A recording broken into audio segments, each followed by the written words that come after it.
50이 되기 전에 이걸 반드시 해야 되는 것 같아요. 노인들이 자기 인생을 남은 여생을 사시면서 가장 힘들어하는 게 아픈 것도 아니고 외로움도 아니래요. 그런데 이게 정말 힘들다고 하십니다. 이것을 충족시키려면 제가 지금까지 만든 영상들과 책에서 말씀드린 내용 그리고 수업으로 말씀드린 내용과 일치하는 건데요. 그것은 이겁니다. 인간의 가장 큰 욕구 중에 하나는 당신의 가치를 인정받는 거예요. 당신이 누군가에게 쓰임을 받다고 느낌을 받으시면은 거기서 느끼는 감정은 보람이라고 말합니다. 그 보람은 영어로 a sense of reward이라고 하고요. 그리고 어떤 일이 보람되면 it's rewarding이라고 표현하시는데요. 우리가 젊을 때도 어떤 일을 할 때 돈만 보고 하면은 그 일에서 지칩니다. 내가 그 일을 함으로써 나의 존재 가치를 인정받으면은 비로소 행복하고 그 일을 오랫동안 할 수 있어요. 그래서 진정 성공은 당신이 좋아하시고 잘하시는 일을 오랫동안 할 수 있는 일, 그걸로 돈까지 받을 수 있는 일, 그 일을 찾으셔야만 행복하게 살 수 있습니다. 그래서 50이 넘으셔서 60이 되고 70이 되고 이렇게 나이를 점점 들어가면서 가장 힘들어하는 것은 무위라고 합니다. 이거는 제가 어제 봤던 어떤 통계에서 봤던 실제인데요. 지금 노인들, 한국에 사시는 노인들을 비롯해서 그런 노년을 사시는 분들이 가장 힘들어하는 게 이거랍니다. 예를 들어서 자식들에게 어떤 일들을 해줄 수 있다는 거, 그 일이 힘들어 보이지만 그 일에서 기쁨을 느끼신대요. 그리고 정말 최고는 업인데요. 이 업을 찾으셔서 그거를 죽는 순간까지 하실 수 있는 일을 찾으시면은 행복하게 이 인생을 전부 다 잘 사실 수 있는데, 그거를 일본인들은 지혜롭게도 이키가이라고 합니다.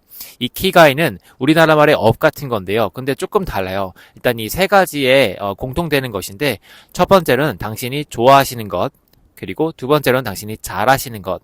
근데 이 잘하는 거는 이걸 잘해가지고 피드백이 오면은 그걸로 만족을 느끼기 때문에 그거를 좋아하게 되실 수 있습니다. 당신이 좋아하진 않더라도 잘하는 일을 하시다 보면 그 일을 좋아할 수도 있어요. 그리고 세 번째로는 그 일로 돈을 받을 수 있는 일인데요. 돈을 받는다는 거는 누군가에게 내가 필요한 일을 해주기 때문에 거기에 대한 대가를 받는 거예요. 그래서 돈만을 줬는 게 아니라 하나의 대가입니다. 이거는 당연한 거예요. 그래서 이 세 가지의 공통분모가 되는 것이 업입니다. 이거를 일본인들은 이키가이라고 말하고요. 이거는 나이가 어린 아이들도 본인이 누구인지를 안 다음에 그걸 찾아야 되고, 아직 그거를 교육받지 못한 우리 한국인들은 50이든 60이든 70이든 그 업을 찾으셔야 행복하게 이 인생을 풍족하게 살 수 있습니다. 이 이야기는 부자의 111가지 생각하는 법에 자세히 설명해 놓았어요. 1부에서 그 이야기가 나오고 2부에도 거기에 대한 자세한 이야기들이 나옵니다. 그러하여서 업을 찾으시면은 그 업을 통해서 당신의 가치를 인정받을 수 있고, 그 일을 하시면서 내가 이 살아있는 것, 나 존재에 대한 그런 이유가 있기 때문에 계속 살고 싶은 마음이 듭니다. 그래서 장수하시는 분들은 존재할 이유가 있기 때문에 존재하시는 것 같아요. 당신의 존재 이유를 찾으시면 그게 바로 당신이 행복하게 잘 살 수 있는 것입니다. 그래서 50대 이후에 반드시 하셔야 되는 것은 당신의 업을 찾는 겁니다. 당신이 뭔가 일을 하심으로써 보람을 얻을 수 있는 일, 그 일을 찾으셔서 행복하게 여생을 사시길 바래요. 자, 그리고 이 업을 찾으실 때 이런 것들을 생각해 보시면 되는데요. 일단 첫 번째로는 당신이 좋아하시는 것이 무엇인지 생각해 보세요. 제가 영어 수업을 하면서 한국인들에게 항상 처음에는 당신이 좋아하시는 것과 안 좋아하시는 것을 여쭤보는데, 이거를 대답할 수 있는 사람이 없어요. 이거를 한 번도 생각을 안 해보셨대요. 그래서 일단은 당신이 좋아하는 게 무엇인지를 한번 생각해 보세요. 그리고 두 번째로는 당신이 안 좋아하는 게 무엇인지를 생각해 보세요. 예를 들어서 제 제자 중에는 이제 60이 되신 어떤 member님이 계시는데요. 그분께서는 이 질문을 제가 한 2년 동안 말씀을 드리니까 결국 결론이 나왔는데, 그것은 바로 dignity라는 거예요. dignity는 우리나라 말로 번역하기가 조금 애매한 개념인데, 어떻게 말하면 존엄성이기도 하고, 내가 어떤 이렇게 좀 위험 있게 품위를 말하기도 해요. 내가 이 사회적으로 인정을 받아서 이렇게 으쓱한 것, 이게 자존심 그런 게 아니라 내가 좀 이렇게 당당한 것, 그게 바로 dignity라고 합니다. 그거를 존엄이라고도 번역하기도 하고, 어떤 문맥에서는 품위이기도 합니다. 내가 사람들에게 인정을 받고 나의 위치와 나의 능력을 인정받으면 그게 바로 dignity라는 것이에요. 그래서 이 dignity가 무너지는 것을 가장 싫어합니다. 그거는 제가 싫어하는 거기도 해요. 저는 제가 좋아하는 일만 하고 싶고, 어디 가서 이렇게 무시받는 일은 하기 싫어요. 그게 제가 하기 싫은 일입니다. 그 싫은 일을 피하기 위해서 제가 좋아하는 일을 잘하려고 노력해요. 그래서 이게 내가 좋아하는 것과 싫어하는 것은 이런 것도 될 수 있습니다. 그리고 이 좋아하는 것, 싫어하는 것을 찾았으면 이제 다음으로는 이 두 가지 질문에 대한 답을 내리시면 되는데요. 첫 번째로는 이걸 영어로는 strengths and weaknesses라고 해요. strength는 잘하는 것이고 weakness는 못하는 것인데 제가 이거 바로 직전 영상에도 말씀드렸지만은 strengths and weakness는 성격의 장단점이 아닙니다. 이거는 당신의 능력이 당신이 잘하시는 것 그리고 못하시는 것을 말해요. 예를 들어서 오늘 아침에 수업한 아이는 자기가 상상력이 있다고 말을 하더라고요. 근데 제가 보기에 아마 봐도 그 친구는 상상력이 있지는 않거든요. 그 친구는 암기에 특화된 친구여가지고 암기를 잘하지 상상력은 그렇게 있지가 않아요. 내가 잘한다고 착각할 수도 있으니까 이거는 객관적으로 판단하시도록 하세요. 아마도 당신은 손으로 만드는 거를 잘 하실 수도 있고 못 하실 수 있어요. 그리고 사람들과 만나서 소통해가지고 사람들을 이끄는 일을 잘 하실 수도 있고 사람들과 말하는 거를 잘 못 하실 수 있어요. 그리고 크게는 Start with Why라는 책에서 설명하는 건데 어떤 사람들은 사람에게 영감을 주고 어떤 사람을 꿈을 꿔가지고 앞으로의 비전을 얘기하는데 그 비전이라는 것은 사실 아직 현실에 없는 것을 비전이라고 말하거든요.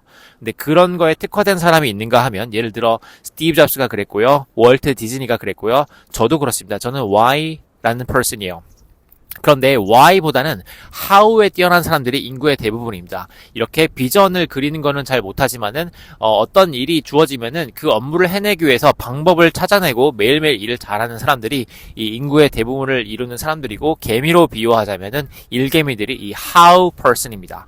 이런 것도 당신이 잘하는 것과 못하는 것이 될 수 있어요. 그래서 당신의 strengths, 잘하는 것과 그리고 당신이 못하는 것, weakness를 이 네 가지에 대한 질문에 답을 하신 다음에 여기서 당신이 좋아하시는 것, 잘하시는 것 그리고 돈을 받을 수 있는 것을 찾아보시면 됩니다. 그게 바로 당신의 업이 될 수 있어요. 이거 제가 이 핸드폰을 사실 지금 어머님이 들고 계시는데 어머니 당신의 업을 좀 얘기해도 될까요? 저희 어머니는 업을 찾으셨는데 원래는 젊으셨을 때는 서예를 하셨어요. 근데 서예를 하시다가 그 서예가 어쨌든 그걸로 넘어오셔서 지금은 프랑스 자수를 하시거든요. 자수는 영어로 embroidery라고 하는데요. 이 자수는 이렇게 만드는 게 왜 제가 미술 작가로서 색을 칠할 때 그냥 붓으로 페인트로 퍽 칠하면은 그 색이 다 면이 다 메꾸어집니다. 그런데 자수는 실로 이 구멍구멍 한 땀 한 땀을 이렇게 다 색으로 메워야 되거든요. 그래서 저는 조금 그렇게까지 색으로 메우고 싶지가 않더라고요. 그런데 어머니께서는 그거를 좀 보람되게 그 힘든 일을 하셔가지고 그거를 선물을 하시면은 거기서 되게 보람을 얻으시고 지금 이 자수를 하신 지 꽤 몇 년이 되셔가지고 엄청 수준급이시거든요. 한국에서 이 자수를 이렇게 잘하시는 분이 많지 않은 것 같고 또 어머니는 또 이렇게 뭔가 파고드는 걸 되게 잘하셔가지고 한국에서 자수에 관한 책들을 어머니만큼 많이 갖고 있는 사람이 없는 것 같습니다. 모든 책을 갖고 계시고 어느 서점을 같이 가더라도 어머니만큼 자수에 대한 책을 갖고 있는 분이 없으세요. 이렇게 서로 탐구하시고 이렇게 계속 그 자기의 업을 개발하셔서 지금은 되게 잘하시는데 잘하게 되니까 이게 계속 하다 보니까 이걸 원하는 사람들이 있어요. 지금은 그래서 주문을 받으셔가지고 그거를 만들어주시고 제공도 하십니다. 이렇게 어떤 일을 내가 좋아하고 그걸 오랫동안 하다 보면은 그 일의 1인자가 되고는 해요. 예를 들어서 저희 제자 중에 영어 선생님이 계시는데 그 영어 선생님께서 F1 레이싱을 되게 좋아하세요. 그런데 어떤 사람이 F1이 너무 좋아가지고 그냥 그거를 아마추어로서 유튜버로서 활동하셨대요. 그래가지고 이제 F1이 우리나라에 들어오면서 그걸 해설할 사람이 필요했는데 전문 아나운서를 고용하니까 그 일을 잘 못하더래요. 그래서 이 유튜버를 고용을 했더니 그 사람이 여기에 대해 너무 빠삭한 지식이 있어가지고 그 일을 되게 잘하시더래요. 그래가지고 지금 그런 해설사가 되셨어요.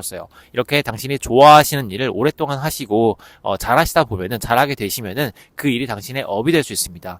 이렇게 저희 어머니께는 프랑스 자수가 업이 되셨듯이 평생 할 수 있는 일을 한번 찾아보세요. 저를 또 예를 들어보자면 저는 글 쓰는 일은 죽는 순간 그 직전까지 할 수 있는 게 글 쓰는 일인 것 같아가지고 이 업을 글쓰기를 저의 업으로 설정을 했습니다. 그리고 이렇게 영상을 만드는 거, 컨텐츠를 만드는 것도 제가 늙어서도 계속 할 수 있는 일인 것 같아요. 그래서 이거는 제가 오랫동안 할 수 있는 거니까 그렇게 하면 되겠습니다. 하나만 더 예를 들어보자면 송길령이라는 선생님 있잖아요. 그분은 마인드 마이너라는 말씀으로 그걸 10년 전부터 말씀하셨는데 마음을 캔다는 말이잖아요. 근데 그게 말도 안 되는 거잖아요. 근데 그거를 10년 동안 우기니까 이제 그게 하나의 사람들이 이걸 받아들입니다. 그래서 정말 아무도 인정하지 않는 그런 새로운 그런 개념을 이렇게 갖고 오시더라도 그걸 오랫동안 하시면은 이게 현실이 될 수 있어요. 그게 시간의 힘이고 인내의 힘입니다. 이런 성공의 법칙 그리고 행복의 그런 근원들은 제가 쓴 책들 특히 부자의 111가지 생각하는 법에 자세히 써놓았으니 이것을 읽고 우리 한국인들이 행복하게 잘 생존했으면 좋겠습니다. 그럼 저는 아우레오 배였습니다. I'll see you in the next video. No worries!